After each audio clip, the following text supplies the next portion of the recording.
A mochi moment from Tara, who writes, "For years, all my doctor said was eat less and move more, which never worked. But you know what does? The simple eating tips from my nutritionist at Mochi. And after losing over 30 pounds, I can say you're not just another GLP-1 source. You're a life source." Thanks, Tara.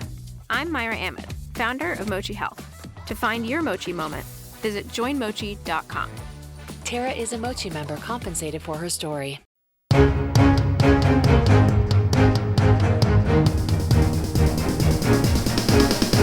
This is the Washington Times front page for Wednesday, September 17th, 2025. Thanks for joining us. I'm George Gerbo. FBI Director Kash Patel defended his record as bureau director in a contentious hearing on Capitol Hill. Stephen Dinan reports Patel testified for nearly 5 hours in front of the Senate Judiciary Committee. He denied accusations that he'd fired agents for being disloyal or imposed political litmus tests, touting the FBI's role in fighting crime and defending his personnel moves, saying they've been based on merit and qualification. Democrats disagreed, accusing him of targeting agents and officials because of their involvement in investigations into President Trump. Patel will head to the other side of the Hill to appear before the House Judiciary Committee on Wednesday. A Philippine Coast Guard vessel has been accused of ramming a Chinese ship in a confrontation over a territory dispute in the South China Sea. Andrew Salmon reports a Chinese Coast Guard spokesperson accused the Philippines of illegally deploying 10 vessels to converge upon the disputed Scarborough Shoal from different directions. A Philippine Coast Guard spokesman said a vessel from the Philippines Bureau of Fisheries and Aquatic Resources was water cannoned by 2 Chinese Coast Guard vessels, causing damage and minor injuries. China claims virtually the entire South China Sea, including waters hundreds of miles from its coast, but inside of the Philippines' exclusive economic zone. Utah prosecutors are seeking the death penalty against Tyler Robinson, who's accused of assassinating conservative activist Charlie Kirk last week while speaking on a college campus. Susan Friedshare reports Robinson appeared via video in a Utah County court to face 7 charges, among them aggravated murder, which is the state's sole crime eligible for the death penalty. Facing Judge Tony Graff and Utah County Chief Deputy Attorney Chad Grunander, Robinson wore a green anti-suicide vest that left his arms exposed. He stated his name at the request of the judge and occasionally nodded in response to the proceedings, but remained silent and expressionless as Graff read the charges against him. Graff said a court-appointed attorney would be provided to Robinson, whom he ruled to be indignant. The next hearing in the case has been scheduled for September 29th. The killing of Kirk is the latest in a line of attacks that have claimed lives on all sides of the political divide. While condemning the murder, Kerry Pickett and Stephen Dinan report leading congressional Democrats say the issue is a broader level of intolerance that infiltrates the discourse.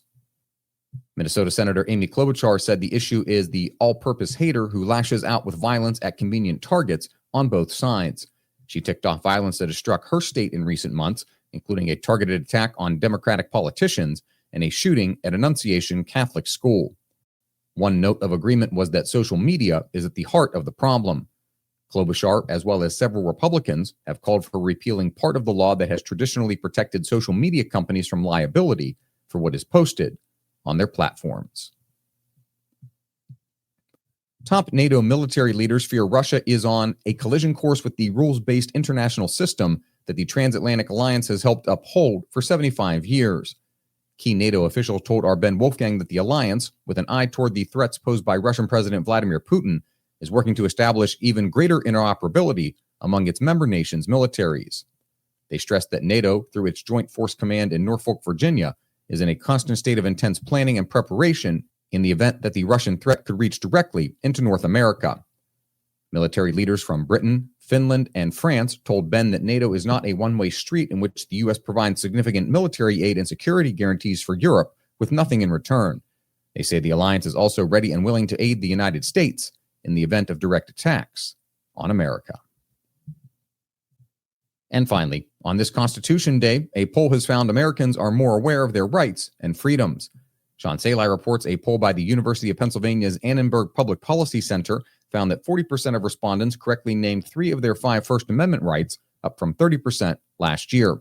That included 48% who knew the Constitution guarantees their freedom of religion, up from 39% in 2024. And knowledge of the right to peaceably assemble jumped from 27% to 36% over the same period.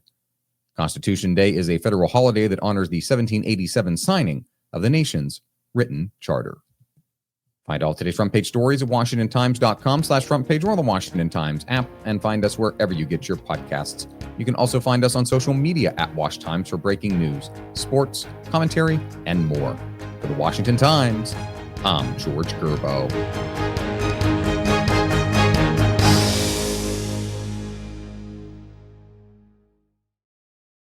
Hey, this is Dan Harris, host of the 10% Happier podcast. I'm here to tell you about a new series we're running this September on 10% Happier.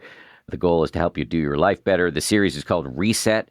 It's all about hitting the reset button in many of the most crucial areas of your life. Each week, we'll tackle a topic like how to reset your nervous system, how to reset your relationships, how to reset your career.